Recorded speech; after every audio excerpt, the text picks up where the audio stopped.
Other than when you're scrambling to squeeze another bag of French fries in between the bags of peas and carrots, you might not give the food in your fridge much thought. Even though they are the product of a fairly clever invention, those frozen fries and everything else in your freezer are surprisingly worth thinking about. It turns out that getting items from their place of origin to your freezer is harder than you might imagine, and getting it incorrect results in food that is essentially ruined. The method that keeps your frozen broccoli green and your dumplings fresh contributed to the 20th century's significant advances in nutrition. And it all began when a man went fishing. We are aware of how fast produce and meat can spoil. Organic material becomes the perfect breeding ground for pathogenic microbes and decomposers in warm climates. Those microbes have the power to make you ill or at the very least, ruin the flavor and appearance of your food. Therefore, keeping food from spoiling has long been a priority for us. Staphylococcus, the type of food poisoning you are probably most familiar with, is one specific cause for concern. It produces abrupt nausea and vomiting that typically lasts for a day or so. Meatballs were it for me early this year. Inconsistently cold temps are somewhat problematic because Staphylococcus grows best when food is stored at temperatures between 4 and 60 degrees Celsius for longer than 2 hours.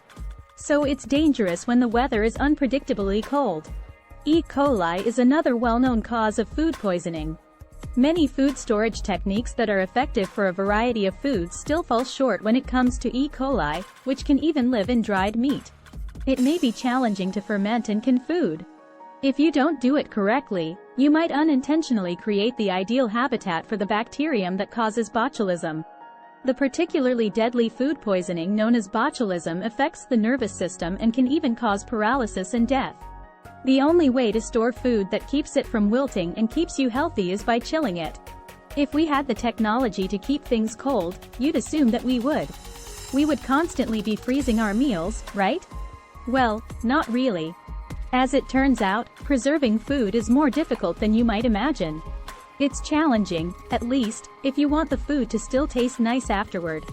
Early attempts to mass-produce frozen foods resulted in once delicious vegetables thawing into a soggy, bland mess. Food can change in texture and quality when it freezes slowly because the water can freeze into big ice crystals that pierce the cell membranes of the object being frozen.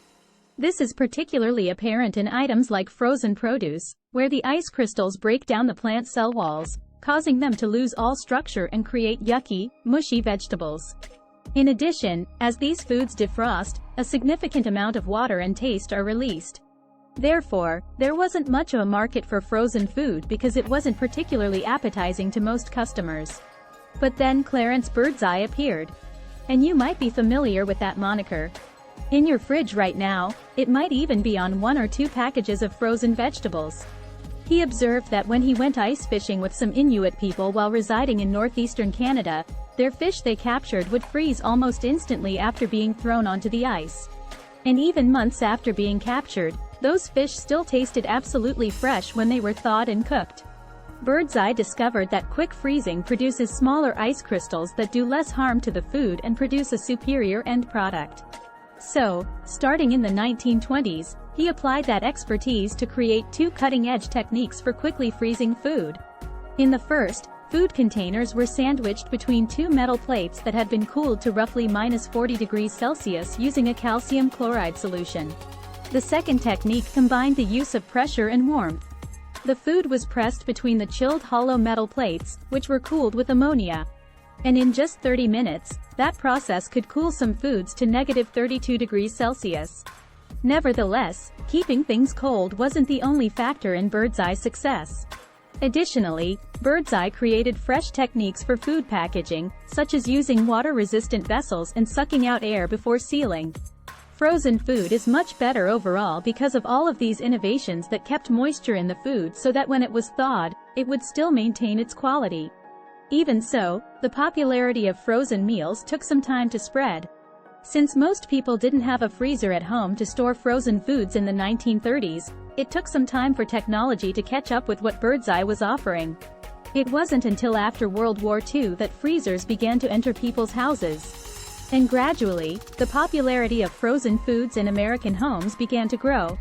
The inventions of Birdseye are important for many reasons. Not just the fact that refrigerated French fries are now widely available to everyone. Many people couldn't consume produce all year round prior to Bird's Eye's frozen food. Instead, they subsisted on what they could during the growing season because produce was simply unavailable during the remainder of the year. People could obtain produce all year long thanks to frozen food.